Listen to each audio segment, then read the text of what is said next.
Welcome back to another technical video. Today we'll be going through your question, answering it, and hopefully finding that solution that you need.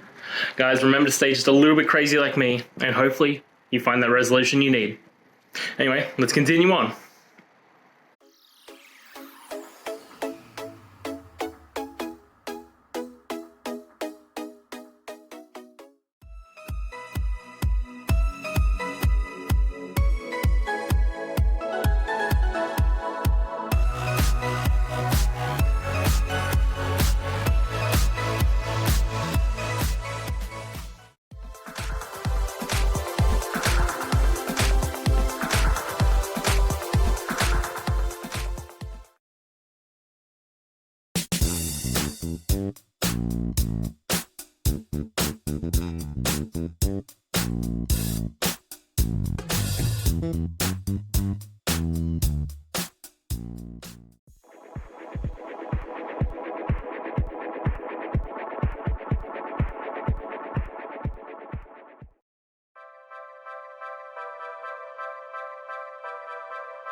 And that's it, guys.